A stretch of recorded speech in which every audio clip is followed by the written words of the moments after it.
తేట తెలుగు ఛానల్ తెలుగు కవిత్వ విభాగంలో 19వ శీర్షికలో సవినయంగా సమర్పిస్తున్న కథ అనే అంశం గురించి ఈనాటి మన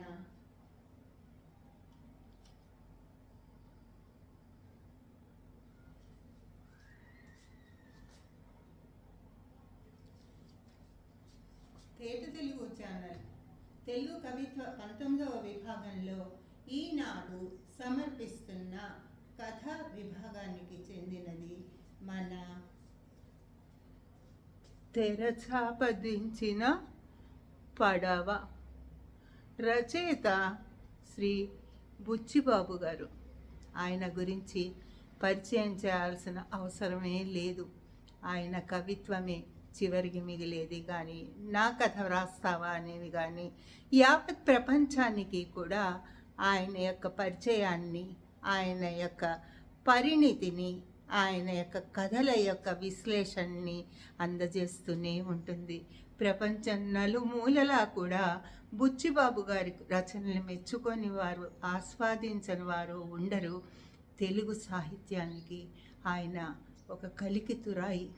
ఆయన అందించిన కథలు, కథానికలు, నవలలు అన్నీ కూడా ఎంతో విశిష్టమైనవి.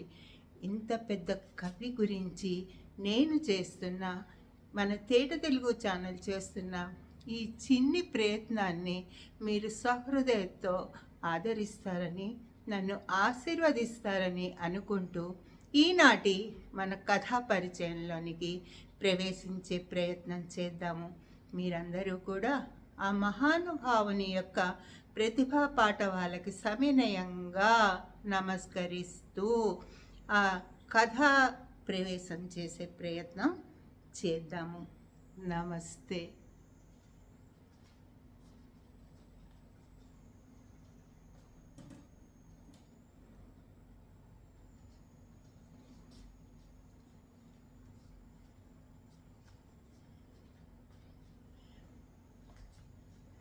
ఎవరివిడ అనుకుంటున్నారండి? నేను బుచ్చిబాబు గారి అద్భుత కల్పన అయిన విదురమ్మని. నా వయస్సు 70 పైబడ్డాయి. నా భర్త యుద్ధానికి వెళ్ళాడు, మొదటి ప్రపంచ యుద్ధంలో వెళ్ళాడు. నేను రోజు ఆయన తిరిగి వస్తారని ఎదురు చూస్తున్నాను. ఏ రోజో ఒకరోజు ఆయన తప్పకుండా వస్తారు.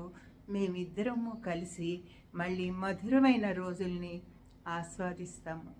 దానికి మీ అందరి ఆశీస్సులు కూడా ఉంటాయని అనుకుంటున్నాను. దీని గురించి ముచ్చడించుకునే ముందర ఒక్కసారి ఈ కథ గురించి, మనం కథానిక గురించి ఏ విషయాలని చెప్పుకున్నామో కథ గురించి కూడా అవే ఉంటాయి. కాకపోతే నిడివి ఎక్కువ ఉంటుంది, పాత్రలు ఎక్కువ ఉంటాయి, సన్నివేశాలు ఎక్కువ ఉంటాయి. కథలో ఇంకో కథని జోడించేది కూడా ఉంటుంది. చిన్న కథ కథానిక అనుకున్నాము, పెద్ద కథని కథ అని చెప్తున్నాము. ఇంకా పెద్దదైతే దాన్ని నవలా ప్రక్రియ అని కూడా అంటున్నాము. మనము ఈరోజు ముచ్చరించుకుంటున్న కథ శీర్షిక పేరు ఒక్కసారి చూపిస్తాను.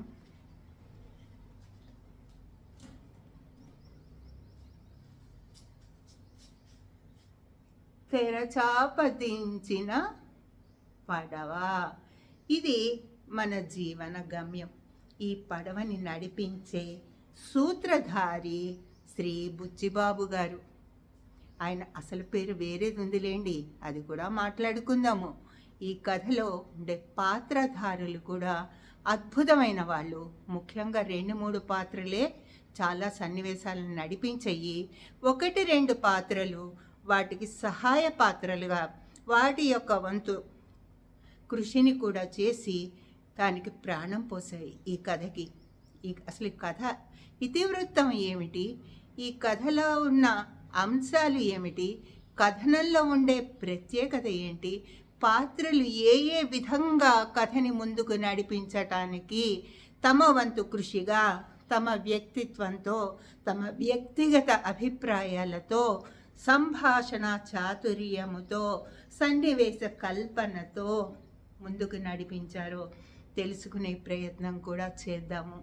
ఈనాటి కథ గురించి తెలుసుకునే ముందు నేను మరొక్కసారి సకల తెలుగు ప్రజానీకానికి, తెలుగు మాత్రమే కాదు యావత్ ప్రపంచ ప్రజానీకానికి నేను చేస్తున్న ఈ దుస్సాహసాన్ని పెద్ద మనసుతో మీరందరూ దీవిస్తారని, నా లోపాలను సరిచేస్తారని, ఎందుకంటే కొండంత దేవుడికి కొండంత పత్రిలాగా ఈ కథలో ఎన్నో సన్నివేశాలు, వర్ణనలు, మనోవైజ్ఞానిక విషయాలు చాలా ఉన్నప్పటికీ నేను వాటిని చాలా క్లుప్తంగా మాత్రమే స్పృశించగలుగుతున్నాను. నా శక్తి అంతవరకే. కాబట్టి నా వృద్ధాప్యాన్ని కూడా మీరు గణనలోనికి తీసుకుని 70 సంవత్సరాలు దాటిన ఒక ముదుసలి భర్త కోసం అలా పడిగాపులు పడుతూ ఎదురు చూస్తున్న ఒక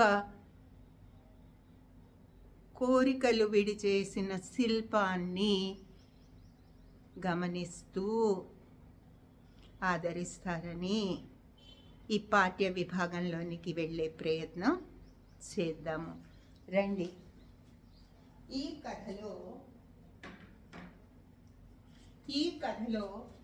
ఉన్న పాత్రధారులు విదురమ్మ. ఆమె వయస్సు 70 సంవత్సరాలు మీద పడి ఉన్న వృద్ధ మహిళ. కానీ చాలా చాకచక్యం కలది, స్వతంత్రమైన అభిప్రాయాలు కలది. పాడి పరిశ్రమతో 4 పశువుల్ని పెట్టుకుని, పాలేరుని పెట్టుకుని పాల వ్యాపారం చేస్తూ జీవనోపాధిని చేస్తున్నది. ఒక గ్రామం, అనగనగా ఒక గ్రామం, అదే మా గ్రామం. మా గ్రామానికి కొంత దూరంగా కొన్ని కొండలు, చెరువు ఉన్నాయి. ఆ కొండలకి చెరువుకి మధ్యలో కొన్ని గుడిసెలు ఉన్నాయి.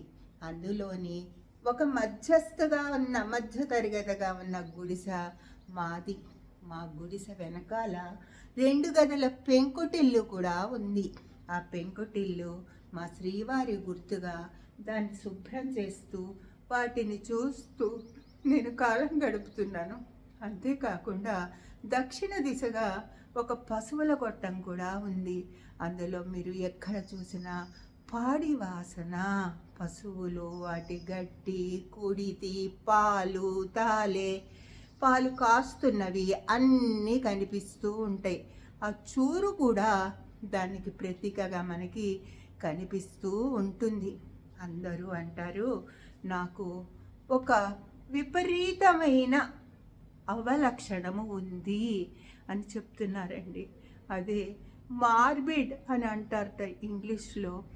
అసహజ వాస్తవాలు, సహజం కాని వాటిని నేను సహజంగా భావిస్తూ ఉంటాట.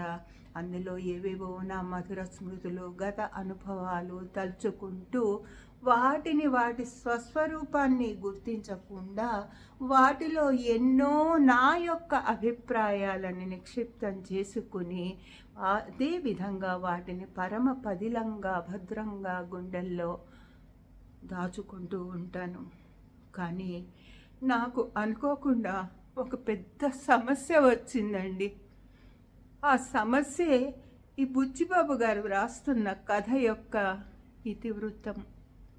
ఆ ఇతివృత్తం ఏమిటంటే, ప్రభుత్వం వారు ఒక సంక్షేమ భవనాన్ని నిర్మించాలనుకుంటున్నారు. మా గుడిసెల మధ్యలో మాకు అభివృద్ధిని కలిగించాలనుకుంటున్నారు. అది కూడా బాగుంది.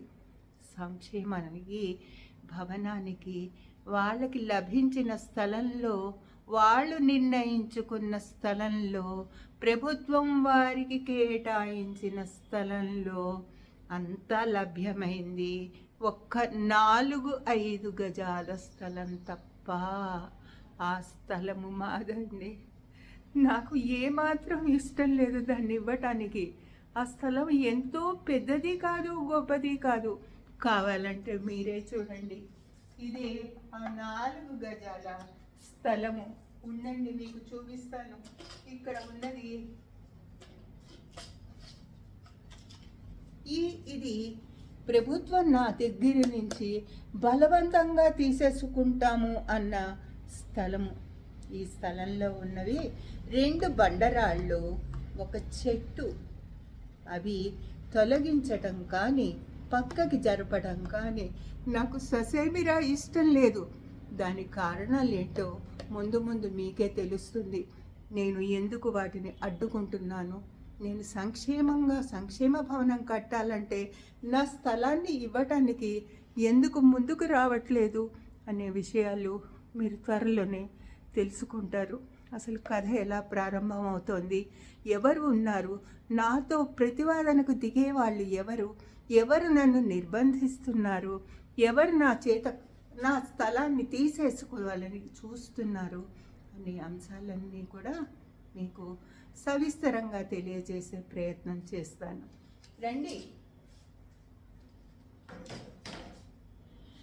మన కథ ఇతివృత్తము సంక్షేమ భవన నిర్మాణము. ఆ సంక్షేమ భవన నిర్మాణానికి స్థలం అంతా కూడా, కేటాయించిన స్థలము అంతా కూడా అంగీకరించబడ్డదే. కానీ కేవలము నా యొక్క స్థలము అయిన 4-5 గజాల స్థలాన్ని మాత్రం ఇవ్వటం నాకు మనస్కరించటం లేదు. కానీ ప్రభుత్వం వారు నా మీద ఒత్తిడి తెస్తున్నారు, ఎలాగైనా ఆ స్థలాన్ని నాకు వాళ్ళకి ఇచ్చేయమని. ఇదే రోజు జరుగుతున్న తంతు. అసలు ఆ ఒత్తిడి తెస్తున్న వాళ్ళెవరు, నా ఇంటికి వస్తున్న వాళ్ళెవరు, నన్ను అడుగుతున్న వాళ్ళెవరు అనే విషయాలని కూడా మీకు నేను తెలియజేస్తాను. ఈ కథ ప్రారంభము ఏ విధంగా జరుగుతుంది అంటే, ఇక్కడ ఒక మేనమామ ఉంటాడు. ఆ మేనమామ గవర్నమెంట్ ఉద్యోగి. ఆయనకి సొంతగా దయా, జాలి అలాంటివి ఉండవు. ప్రభుత్వం ఏ పని చేయమంటే ఆ పని చేస్తూ ఉంటాడు. ఆ మేనమామ ఇంటికి సెలవులకి మేనల్లుడు వస్తాడు. ఆ మేనల్లుడు మేనమామని చూసి, ఇదేంటి సంతోషం కానీ, దుఃఖం కానీ, ఈర్ష్య కానీ, భయం కానీ ఏమీ లేకుండా ఒక రాతి బొమ్మలాగా మా మామయ్య ఉన్నాడు, ఎందుకు ఇలా ఉంటున్నాడు అంటూ తన సందేహాన్ని మామయ్యతో వెలిబుచ్చటంతో సంభాషణ అనేది ప్రారంభం అవుతుంది.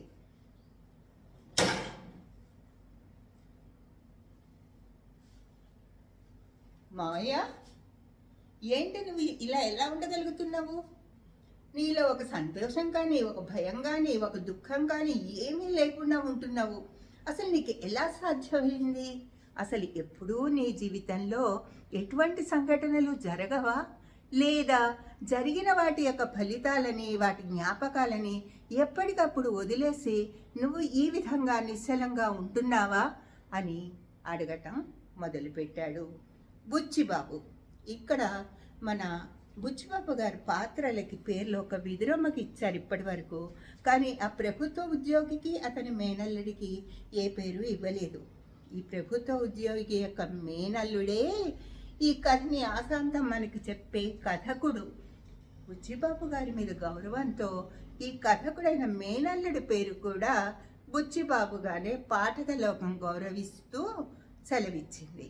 అందుకని ఈ బుచ్చిబాబు వాళ్ళ మామయ్యతో ఇలా ఎలా ఉండగలుగుతున్నావు అనంగానే వాళ్ళ మామయ్య వెంటనే, అదేంటిరా, నాది జీవితమే, నాకు ఎన్నో కోరికలు, కష్టాలు, సుఖాలు, అడ్డంకులు, అవమానాలు అన్నీ జరుగుతూ ఉంటాయి. కానీ మా కర్తవ్యం అనేది ఉందే, అది శ్మశానంలో చితికి నిప్పు పెట్టినా కూడా కంటి నుండి నీరు రారాదు. అసలు ఇదంతా ఎందుకు?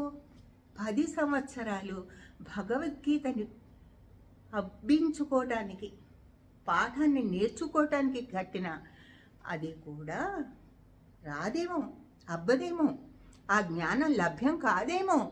కానీ 10 నెలలు గవర్నమెంట్ ఉద్యోగిగా కనుక పనిచేస్తే ఈ నిబ్బరం అనేది సహజంగా అబ్బుతుంది అని ఆయన యొక్క మనస్థితికి కారణమైన ఆయన ఉద్యోగ ధర్మాన్ని గురించి చెప్తారు. దీంతో కథ ప్రారంభం అవుతుంది. వాళ్ళు ఇద్దరూ కలిసి అప్పటికే ఆ ప్రభుత్వ ఉద్యోగి భుజం మీద ఈ విదురమ్మని ఎలాగైనా ఒప్పించాల్సిన బాధ్యత అనేది ఉంది. కాబట్టి అది ఆయనకి మనస్కరించవచ్చు, లేకపోవచ్చు. వృద్ధురాల్ని ఎందుకు ఇబ్బంది పెట్టాలి అనే ఆలోచన కూడా ఉండొచ్చు. కానీ తప్పదు కనుక ఆ పనికి ఉపక్రమిస్తున్నారు. ఇంతటితో మన మొదటి సన్నివేశము ముగిసింది. రెండవ సన్నివేశంలో ఏం జరుగుతుందో చూద్దాము. ఒక్క నిమిషం.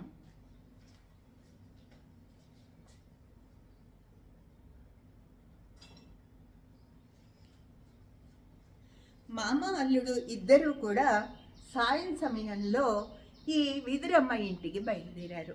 ఈ విదురమ్మ పెద్ద గుడిసెలో ఉందన్నమాటే, కానీ పందిరి కింద నొలక మంచం వేసుకుని హాయిగా ఆలోచిస్తూ పడుకుంది. ఒకవైపు పశువులు అన్నీ కూడా వాటి సందడిని వాళ్ళు చేస్తున్నాయి. ఇంకోవైపు పాలేరులు వాళ్ళ పనులు కూడా చేస్తున్నారు. అంత గడగడగా సాక్షాత్తు భారతదేశం వ్యవసాయానికి, పాడి పరిశ్రమకి వెన్నెముక కదా. అంత సహజంగా ఈ విదురమ్మ ఇంటిని చిత్రీకరించారు మన బుచ్చిబాబు గారు. వచ్చిన వీళ్ళని చూసి ఇలా చూసి నీరసంగా నవ్వింది విదురమ్మ. లేవలేకపోయింది. ఇంతలో ఏం జరిగిందో చూద్దాము రండి.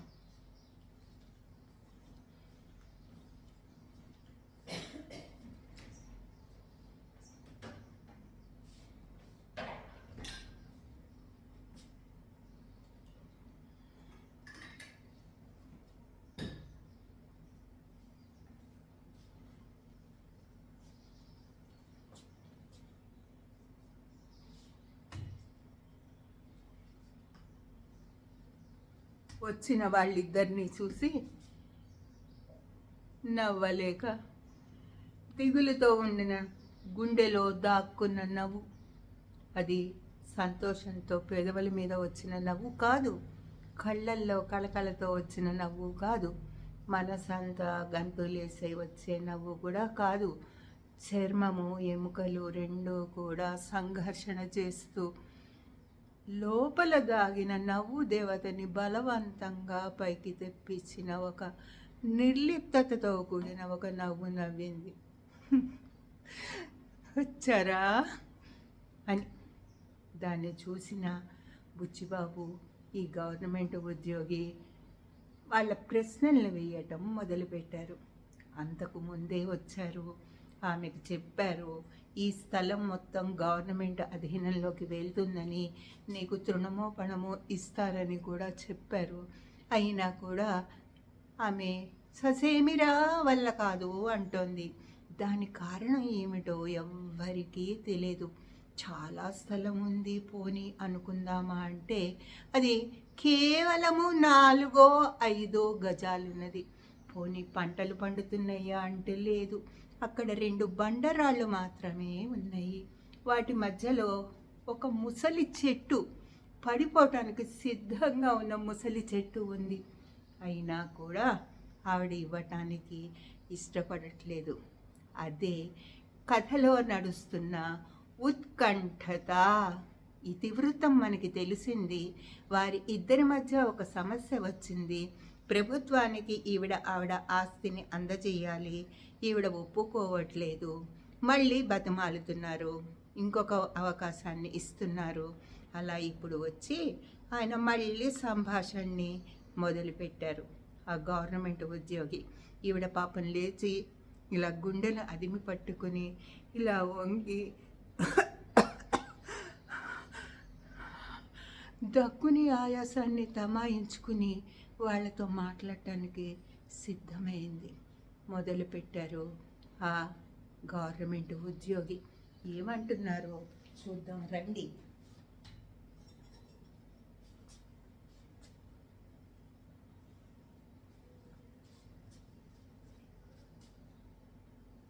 విదురమ్మ, ఏం తెలిసావు? మీరేం తెలిసారు? గోడలు లేస్తున్నాయి. మీ గోడలతో నాకేం లాభం? ఆ 4 గజాలు ఇస్తే నీకేమి లోటు? ఇప్పటి వరకు సమస్యని స్పష్టీకరించని గోపీచంద్ గారు వాళ్ళ యొక్క సంభాషణలో వాళ్ళు ఆమె దగ్గరికి రావటము, అంతకు ముందే సంభాషణ జరిగింది అన్న విషయాన్ని మరొకసారి గుర్తు చేసి, ఏం చేస్తావు, ఏం ఆలోచించుకున్నావు అన్నారు. దానికి మీరేం ఆలోచించుకున్నారు, నా స్థలం వదిలేయచ్చు కదా ఆ 4 గజాలు అని ఈవిడ చెప్తుంది. ఈవిడ చెప్పలేకపోతోంది, శరీరం అంతా వంగిపోయింది. గోపీచంద్ గారు అంటారు, సరళరేఖ తన మలుపులు తిరిగి వంకరగా మారిన వక్రరేఖలాగా మారిపోయింది ఆమె శరీరము అని చెబుతున్నారు. అంతేకాకుండా ఆవిడ రూపాన్ని కూడా అద్భుతంగా వర్ణిస్తూ సూటిగా ఒక మాట చెప్తారు. ఆ మాట ఏంటో కూడా చూద్దాము, దాని తర్వాతే సంభాషణలకు వద్దాము. ఎప్పుడైతే ఉద్యోగి మాట్లాడుతున్నారో, ఉద్యోగి యొక్క అల్లుడు మేనల్లుడు వచ్చాడు కదా, ఆ మేనల్లుడు ఆవిడ్ని చూడటం మొదలుపెట్టాడు. వీళ్ళిద్దరి సంభాషణని వింటూనే ఈ విదురమ్మని పరీక్షగా చూడటం మొదలుపెట్టారు. చూస్తుంటే విదురమ్మ ఎలా కనిపించింది అనేది చాలా అద్భుతమైన సంభాషణలతో, అద్భుతమైన ఉపమానాలతో, అనన్య సాధ్యమైన అలంకారాలతో, మనకి ఉపమా కాళిదాసస్య అని సంస్కృత భాషలో ఆయన్ని మించిన వాళ్ళు లేరు అని అంటున్నారు. కానీ కాదన్ను, అంతకంటే గొప్పగా, అంతే పటువుగా, అంతే బిగువుగా కూడా మన బుచ్చిబాబు గారు ఈ విదురమ్మ యొక్క రూపాన్ని చెప్పేటప్పుడు కూడా రకరకాల ఉపమానాలు, ఎవరు మనం ఇప్పటి వరకు వాడి ఉండకపోవచ్చు, మనం విని ఉండకపోవచ్చు. ఆవిడలో ఉండే నిస్త్రాణత గురించి కానీ, ఆవిడలో ఉండే వయోభారాన్ని గురించి కానీ, ఆవిడలో ఉండే మనోచింతన గురించి కానీ చాలా చక్కగా చెప్పడం మొదలు పెడుతున్నారు. అది ఎలా చెప్తున్నారు, ఇతని యొక్క మేనల్లుడు ఏ విధంగా చూస్తుంటే, ఈ వృద్ధురాలి వంక చూస్తుంటే ఆవిడ కళ్ళు ఎలా ఉన్నాయి, ఆవిడ పళ్ళు ఎలా ఉన్నాయి, ఆవిడ నవ్వు ఎలా ఉంది, ఆవిడ జుట్టు ఎలా ఉంది, ఆవిడ చెవులు ఎలా ఉన్నాయి, అవన్నీ కూడా చెప్పడం మొదలు పెడుతున్నారు. అవన్నీ అనన్య సాధ్యాలు, అద్భుతాలు.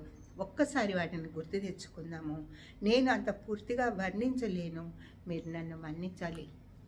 ఇందులో ఆమె కళ్ళు ఏ విధంగా ఉన్నాయి, ఆ పెదవులు ఏ విధంగా ఉన్నాయి, ఈ జుట్టు అనేది పూర్తిగా నెరిసిపోయి వార్ధక్య చిహ్నంగా అయిపోయి ఒక రాగి వెంట్రుక కానీ కాకపోతే, నేను స్వతంత్ర జీవిని అని చెప్పుకుని ఒక నల్ల వెంట్రుక కానీ లేకుండా ముగ్గు పుట్టలాగా ఉంది. ఆమె పెదవులు ఎండలకి, భూకంపానికి, బీట్లు పడ్డ నేల వర్షం వచ్చినప్పుడు మళ్ళీ దగ్గరికి వస్తున్నదా అన్నట్టుగా నల్లగా, బలహీనంగా, వణుకుతూ, కుదురుగా లేకుండా ఉన్నాయి.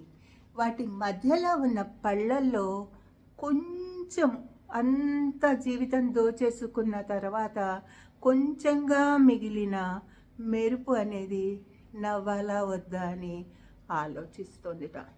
ఆమె చెవులు వర్షం పడ్డ తర్వాత రావి ఆకులు ఎగిరి వచ్చి చెవులకు వచ్చి ఉన్నాయా అన్నట్టుగా ఉన్నాయి. ఆ చెవులకి లవంగాలు తప్ప ఏ ఆభరణాలు లేవు. చేతికి కానీ మెడకి కానీ ఏ ఆభరణాలు విదురమ్మ ధరించి లేదు. ఇదంతా చూస్తున్నాడు ఈ గవర్నమెంట్ ఉద్యోగి యొక్క మేనల్లుడు. అప్పుడు బుచ్చిబాబు గారు ఎంత అర్థవంతమైన వాక్యాన్ని చెప్తున్నారో ఒక్కసారి మనం చూద్దాము. ఏంటంటే, యవ్వనం కనిపిస్తున్నప్పుడు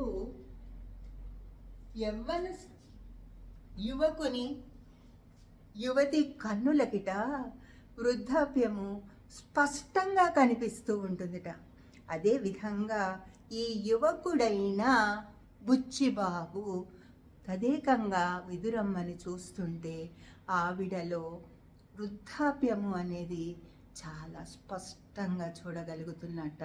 అంతేకాకుండా ఆమె జీవిత విశేషాలన్నిటినీ విడిచివేసిన ఒక శిలా ప్రతిమన నిశ్చలంగా ఉంది అని కూడా అనుకునే విధంగా ఉన్నారట. ఇప్పుడు వాళ్ళ సంభాషణ ఏ విధంగా జరుగుతుందో చూద్దాము. ఇక్కడ ఈయన అన్నారు, ఏం తేల్చావు విదురమ్మ? విదురమ్మ, మీరేం తేల్చారు? ఏం తేల్చేదేముంది, గోడలు లేస్తున్నాయి, పని మొదలు పెట్టారు. మీ గోడలతో నాకేం పనండి అంటే, ఆ 4 గజాలు ఇస్తే పోలా? ఆ 4 గజాలు ఇచ్చేస్తే నీకొచ్చే లోటు ఏముంది అని ఈ ప్రభుత్వ ఉద్యోగి అడుగుతున్నారు. ఆవిడ ఎంతో తెలివిగా, ఆ 4 గజాలు వదిలేస్తే మీకు వచ్చిన ఇబ్బంది ఏముంది అని ఇప్పుడు మన కథలో జరుగుతున్న సమస్య, ఆ 4 గజాల భూమి సమస్యను గురించి వీరి ఇద్దరి సంభాషణల ద్వారా స్పష్టీకరించారు బుచ్చిబాబు గారు. సరే, ఇంక ఇప్పుడు కాదు, మళ్ళీ వెళ్ళిపోదాము అని వాళ్ళిద్దరూ కూడా వెళ్ళిపోదాం అనుకున్నారు. ఇంతలో వాళ్ళ మేనల్లుడు అడుగుతున్నాడు, ఆ 4 గజాల్లో ఏముంది అంతా ఇయ్యనంటున్నావు, ఆ 4 గజాల్లో ఏముంది అని అడుగుతున్నాడు. అడగంగానే ఈవిడ సమాధానం చెప్పలేకపోతుంది. ఆవిడ గుండెలంతా కూడా అవిసిపోతున్నాయి, పెదవుల్లోంచి మాట రావట్లేదు. దిగమింగుకుని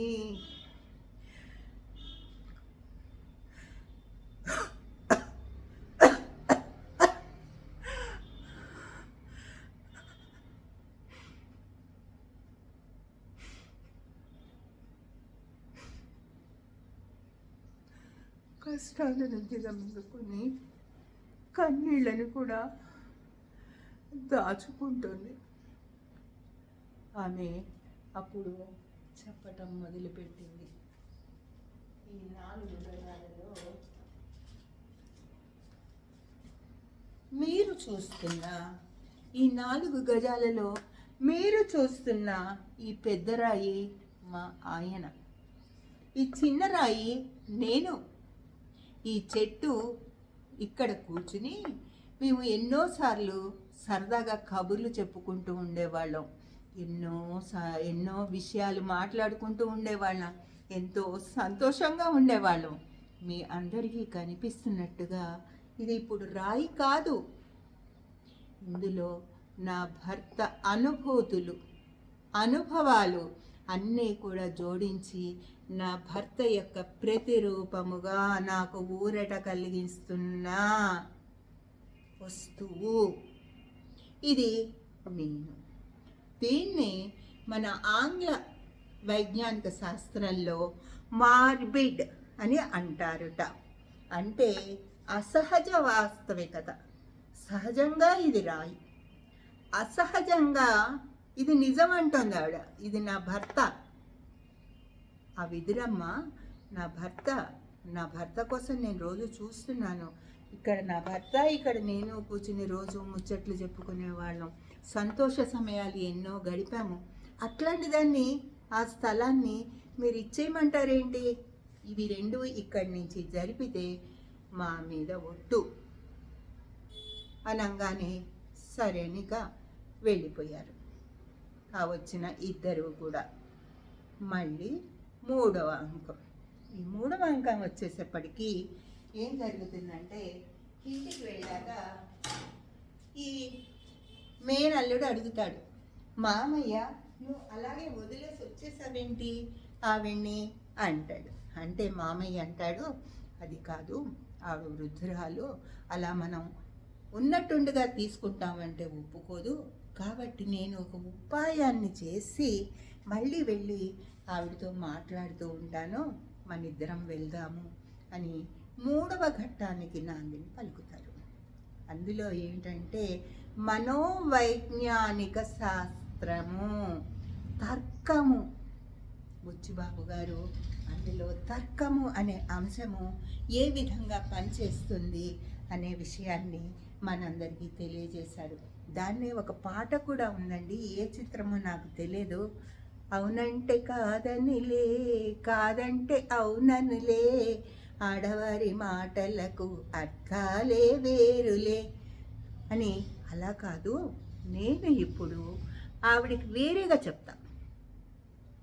అప్పటికే ఈ ఉద్యోగికి ప్రభుత్వం నుంచి ఇంకా ఎన్నాళ్ళు నువ్వు తొందరగా ఒప్పించు, ఆవిడని తీసుకొచ్చేసేయి, బలవంతంగా ఇంతో అంతో డబ్బులు ఇచ్చి తీసుకొచ్చేయి అని చెప్తున్నప్పటికీ కూడా ఈయన వెళ్ళి, ఏమ్మా విదురమ్మ ఎట్లా ఉన్నావు ఏమిటి అని అంటారు. విదురమ్మ అంటుంది, మళ్ళీ ఒక సంఘటన తెచ్చుకుంటుంది, ఆలోచనలోకి వెళ్ళిపోతుంది. మళ్ళీ ఈ పెద్ద రాయి చిన్న రాయి వస్తాయి. మేము మా ఇంట్లో నులక మంచం మీద కూర్చుని కబుర్లు చెప్పుకుంటున్నాం. ఇంతలో ఒక పెద్ద పులి వచ్చి మా అమ్మాయిని మా వారి మీదకి దూకబోయింది. అమ్మో! వెంటనే నేను నా దగ్గర ఉన్న నిప్పుల కుంపటిని తీసుకుని ఆ పెద్ద పులి మీద విసిరేశాను. దానికి పెద్ద పులి పారిపోయింది. నా కాలికి మాత్రం కొరికింది. ఆ గంటలు ఇప్పుడు కూడా ఉన్నాయి. ఆ చెట్లు, ఆ రాళ్ళు చూస్తే నా మనసులో ఎన్నో ఉద్వేగాలు, ఎన్నో అనుభూతులు, ఎన్నో సంఘటనలు. వాటిని నేను ఎలా వదలగలను, మీకు ఎలా ఇవ్వగలను అంటుంది. అదే సమయమని మన గవర్నమెంట్ ఉద్యోగి గారు ఏం చేశారంటే, సరే అయితే నేను ఒక చిన్న విషయం చెప్తాను విదురమ్మ, నువ్వు నీ కుటుంబాన్ని రక్షించాలి అనుకుని ఎంతో ధైర్య సాహసాలు చేసావు. పెద్ద పులినే కుంపడితో తరిమేశావు. నీ భర్తని, నీ పాపని, నీ కుటుంబాన్ని రక్షించావు, వాళ్ళని క్షేమంగా ఉంచావు. అలాంటిది ఇప్పుడు నువ్వు ఈ 4 గజాల స్థలం కనుక ఇస్తే ఎంతో మందికి క్షేమం జరుగుతుంది. అక్కడ భవనం వస్తుంది, ఆటలాడుకుంటారు, పాఠాలు చదువుకుంటారు, ఈతలు అన్నీ వస్తాయి. అందరూ పిల్లలు ఆనందంగా, మరో ఊరికి కూడా చాలా ఉపయోగం అవుతుంది. ఒక్కసారి నువ్వు ఆలోచించు అని చెప్పారు. మళ్ళీ వెళ్ళిపోతారు. తర్వాత వచ్చే సంఘటన ఏం జరుగుతుంది అంటే, ఈవిడ ఆ పులిని చెప్పాను, నేను ధైర్యవంతురాలని, నా భర్త మామూలు, నా భర్త ఎర్రగా ఉండేవాడు, సన్నగా ఉండేవాడు, మేము కబుర్లు చెప్తూ ఉండేవాళ్ళం, నా పిల్లలు దూరాన ఉన్నారు, బర్మాలో ఒకళ్ళు ఉన్నారు, ఇంకో చోట ఒకళ్ళు ఉన్నారు అన్నీ చెప్తోంది. బాగుంది ఇంతవరకు. మొన్నాడు ఏమవుతుందంటే, ఈ పెద్ద మనిషికి, మన గవర్నమెంట్ ఉద్యోగికి మళ్ళీ పైనుంచి ఒక ఆదేశం వస్తుంది. ఇన్నాళ్ళు అయిపోయింది, నువ్వు ఇంకా ఎందుకు అలా తాత్సారం చేస్తున్నావు, ఆవిడ దగ్గర నుంచి భూమిని తీసుకుని ఎంతో అంత పెట్టి గుంజేసుకో అని అన్నప్పుడు ఈయన వచ్చి, ప్రభుత్వం ఒప్పుకుందమ్మా, నీ స్థలాన్ని తీసుకోదుట, నీ స్థలాన్ని నీకే ఇచ్చేయమంది, వేరే చోట లేకపోతే అక్కడ ఉన్న స్థలంలోనే సంక్షేమ భవనాన్ని కడతానని చెప్పింది అంటాడు. అది విన్న మేనల్లుడు ఆశ్చర్యపోతాడు. అంతకుముందే చెప్పాడు ఈ మామయ్య, ప్రభుత్వం నన్ను అసలు తొందర పెడుతోంది, ఉండనియట్లేదు, ఎప్పుడు నువ్వు చేసేది అని తొందర పెడుతోంది, ఎలాగైనా ఆవిడ్ని ఒప్పించాలి అనుకున్న మామయ్య ఇదేంటి సడన్గా ఇప్పుడు వచ్చేసి, నీ ఇష్టమమ్మా, నువ్వేమి ఇవ్వక్కర్లేదు, ఎప్పుడైనా నేను తీసుకుంటే తీసుకుంటాం, లేకపోతే లేదు, నీ స్థలం నువ్వే ఉంచుకో అంటున్నాడు అని ఆశ్చర్యపోవడం మొదలుపెట్టాడు. ఈ లోపల మన విదురమ్మలో కూడా ఒక సంఘర్షణ మొదలైంది. నా శరీరం కూడా వసివాడిపోతుంది, ఎన్నాళ్ళు ఉంటానో తెలియదు, ఇవన్నీ నాకు ఎందుకు, ఈ అనుభూతులు ఏమిటి, ఇది ఏమిటి అని ఆవిడలోనే ఒక రకమైన మానసిక పరిణామం వచ్చింది. ఈసారి వచ్చినప్పుడు కొంత ఒప్పుకుందాము అంటుండగా మళ్ళీ వస్తాడు ఈ ఉద్యోగి వాళ్ళ మేనల్లుడు. వచ్చినప్పుడు విదురమ్మ ఒక్క నిమిషం ఇలా ఆలోచించి వస్తుంది.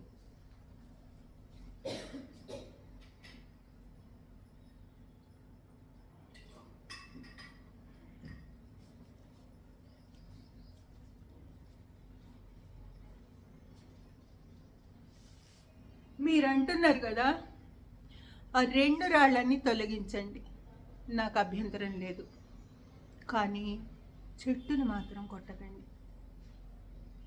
అంటే మేనల్లుడు అంటాడు, అదేంటమ్మా చెట్టు కొట్టకుండా ఎలా కడతారు గోడలు అంటూ ఉంటాడు. అది నాకు తెలియదు, మీరు ఆ చెట్టును మాత్రం కొట్టకండి అని అంటే మళ్ళీ ప్రశ్నిస్తారు. తీరా ఆ రోజు వెళ్ళిపోయి మొన్నాడు వచ్చి ఆ ఉన్న చెట్టుని పరిశీలనగా చూస్తాడు ఈ ప్రభుత్వ ఉద్యోగి. తీరా చూస్తే ఆ చెట్టు అంతా ఎండిపోయి ఉంటుంది, వేళ్ళు ఏవి కూడా సరిగ్గా ఉండవు, అది ఏ క్షణానైనా కూలిపోయేట్టుగా ఉంటుంది. ఈ లోపలే అక్కడికి పేరమ్మ అని ఒక స్త్రీ వస్తుంది.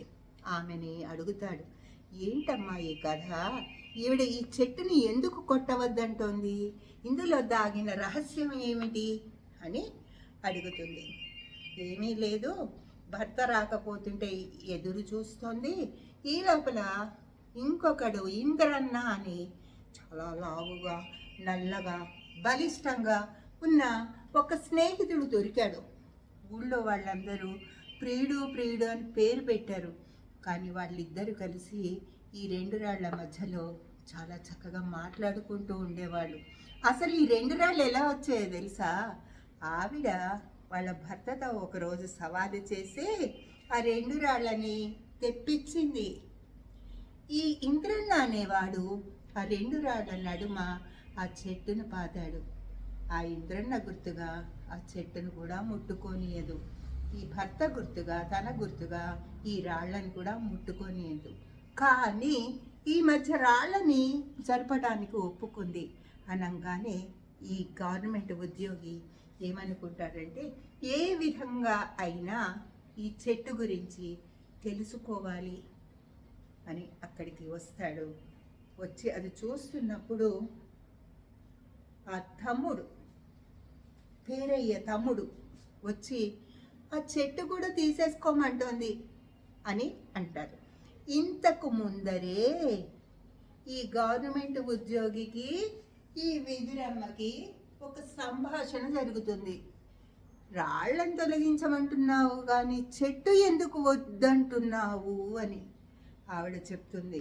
చెట్టులో విత్తనం ఉంది, విత్తనం మొలక అవుతుంది, మొలక మొక్క అవుతుంది, మొక్క చెట్టు అవుతుంది, ఆ చెట్టు కొన్నాళ్ళు అయ్యాక రాలిపోతుంది.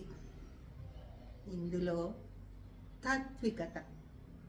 మన బుచ్చిబాబు గారు ఏ జీవి అయినా ఒక శిశువుగా, గర్భస్థ శిశువుగా, బాలుడుగా, యవ్వనవంతుడుగా, వృద్ధుడుగా ఈ అన్ని దశలు అయిన తర్వాత తిరిగి తాను ఎక్కడి నుంచి వచ్చాడో అక్కడికి వెళ్ళిపోతాడు అనే భావి సూచనని ఈ విదురమ్మ మాటల ద్వారానే చెప్పించి, సరే అయితే చెట్టు కూడా కొట్టేయండి, ఒక 2-3 రోజుల్లో ఈ మొత్తం మీ ఇష్టం వచ్చినట్టు చేసుకోండి అని ఒప్పుకుంటుంది.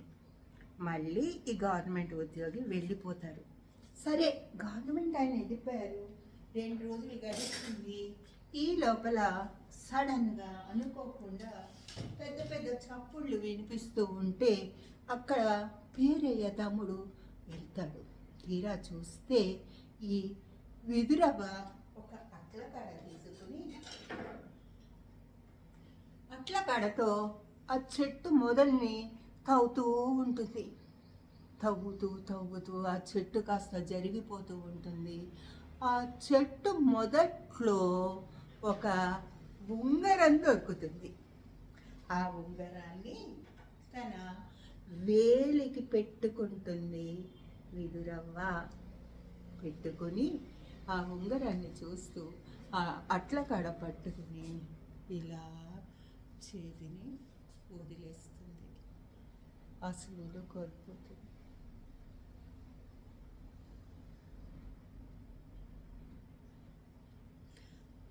ఆ వార్తని ఈ చెట్టు పరీక్షించడానికి వచ్చిన ఈ గవర్నమెంట్ ఆఫీసర్కి చెప్తారు ఏం జరిగింది అనేది. అయ్యా, పొద్దున పెద్ద పెద్ద చప్పుళ్ళు వినిపించాయి. అందరూ ఏంటా అక్కడ ఏం జరిగిందా అని చూడటానికి వెళ్ళారు. తీరా వెళ్తే ఆ చెట్టు తవ్వి చెట్టు మొదట్లో ఒక అట్లకాడ పడి ఉంది. ఆ అట్లకాడ దగ్గర ఉన్న రాయి ఉంది. ఆ రాయి మీద చంద్రయ్య, ఇంద్రయ్య అని ఉంది. తీరా చూస్తే ఈ ముసలావిడ తన చెట్టుకి తన చేతికి ఉంగరాన్ని పెట్టుకుని దాన్ని చూస్తూ ఇలా ప్రాణం వదిలేసింది. ముసలమ్మ చచ్చిపోయింది, విదురమ్మ చచ్చిపోయింది అని చెప్తాడు. ఏ విధంగా అయితే సమస్య నశించిపోయిందో ఈ విదురమ్మ కూడా తన ఇష్ట ప్రకారంగానే తన స్థలాన్ని ప్రభుత్వ కమ్యూనిటీ హాల్కి ఇచ్చి తన తలువు చాలించింది. కానీ ఈ పాపిష్టి లోకం ఉంటుంది కదండి, ఒక్కసారి మంచి మాట్లాడుతుంది, ఒకసారి నిందలు వేస్తుంది చాలామంది. అయితే ఈ ఇంద్రన్న ఎవరు? మొన్నటిదాకా భద్రం నా భర్త, ఆయన యుద్ధానికి వెళ్ళాడు వస్తాడు అన్నది కదా, ఆయన కోసం పెంకుటిల్లు 2వ గది కూడా సిద్ధంగా ఉంచింది కదా, ఆ పెద్ద బండరాయి మా భర్త, మేము చాలా కబుర్లు చెప్పుకున్నాము అని చెప్పింది కదా. అలాంటిది ఈ చెట్టు మొదట్లో ఉన్న ఉంగరం పెట్టుకోవటంలో ఉండే రహస్యం ఏమిటి అని ఒక వాదన మొదలవుతుంది. ఆ వాదనకి కొందరు అంటారు, భర్తకి ఉన్నత స్థానం ఇచ్చింది, ఈ లోకాలు వేసే నిందని మాత్రం మట్టి కరిపించేసింది. అక్కడ మట్టిలో పూడ్చింది ఈ లోకులు, కాకులు అనే లోకులు వేసిన నింద. అతని స్నేహితుడు కావచ్చు, అసలు ఈ ఉంగరం ఎవరు ఇచ్చారు అనేది మాత్రం బుచ్చిబాబు గారు పాఠకుల యొక్క సంస్కారానికి వదిలేశారు. అది భర్త ఇచ్చిందా, ఇంద్రన్న ఇచ్చిందా అనేది ఎవరి ఆలోచన పరిమితిని బట్టి వాళ్ళు తెలుసుకోగలుగుతారు. ఇంత జరిగిన తర్వాత ఆ ప్రదేశంలో కమ్యూనిటీ హాల్ వచ్చింది. ఈ విధంగా బుచ్చిబాబు గారు మన అందరికీ చిరస్థాయిగా, మన అందరి మనసులో చిరస్థాయిగా ఉండే విదురమ్మ పాత్రని ఆయన సృష్టించి మనకి అందించారు. మానవ సంఘర్షణలు ఎలా ఉంటాయి, ఒక వస్తువులో మనిషి యొక్క అనుభవాలని ఏ విధంగా చూసుకుంటూ ఉంటారు అని చెప్పడమే కాకుండా, నేను చివరికి ప్రస్తావిస్తున్నానని మీరు ఏమీ అనుకోకండి. నేను విన్నది ఏంటంటే, ఆవిడ చెట్టు కొట్టద్దు అన్నప్పుడు సమకాలీన సమాజంలోనో ఇంకా పూర్వకాలంలోనో ఆఫ్రికా దేశంలో ఒక వృద్ధులు కనుక ఉంటే, వారి జుట్టు కనుక తెల్లగా ఉంటే వాళ్ళని కాల్చి చంపేసేవాళ్ళు, ఇంకా వీళ్ళు ఎందుకు పనికిరారు అని. ఒకవేళ అలాంటి పరిస్థితి వస్తుందేమో అని కొంతమంది ఈ హెయిర్ డై అనేది అప్పుడే మొదలైందని రంగు తెచ్చుకుని వేసుకునే వాళ్ళని ఒక వాదం ఉంటే, ఇంకో వాదం ఏమిటంటే పొడుగాటి చెట్లని ఎక్కించి దిగమని, అది సరిగ్గా చెయ్యకపోతే కాల్చి చంపేసేవాళ్ళు అనే ఇంకొక వాదం కూడా ఉంది. అది ఎంతవరకు నిజమో నాకు తెలియదు, కానీ బుచ్చిబాబు గారు మాత్రం ఈ కథలో ప్రస్తావించారు అని చెబుతారు. దీనంతటికీ కూడా నాకు సహాయ సహకారాలు అందించిన కిరణ్ ప్రభ గారి టాక్ షో, దానికి నేను ధన్యవాదాలు సవినయంగా సమర్పిస్తున్నాను. నేను చేసిన ఈ ప్రయత్నం ఎంతండి, సముద్రంలో ఇసుకంత. అది చాలా తప్పులు ఉండొచ్చు, తడికలు ఉండొచ్చు. నేను బుచ్చిబాబు గారి దానికి న్యాయం కూడా చేసి ఉండలేకపోవచ్చు. చూసారా, ఇప్పటి వరకు ఆయన పేరు ఏమిటి అనేదే నేను చెప్పలేదు. ఎంతటి అపచారం. రండి, ఆయన పేరు ఏంటో కూడా చూద్దాము. ఆయన ఇక్కడ శ్రీ శివరాజు వెంకట సుబ్బారావు గారు. శ్రీ శివరాజు వెంకట సుబ్బారావు గారు బుచ్చిబాబు అనే పేరుతో నా కథ రాస్తావు అని ఇంకొక కథ, చాలా కథలు రాశారు. అన్నిటికన్నా ముఖ్యమైనది, మనం ఆయన పేరు చెప్పకుండానే ఆ పేరు మనకి స్ఫురింపచేసేది, చివరికి మిగిలేది అనే కథ.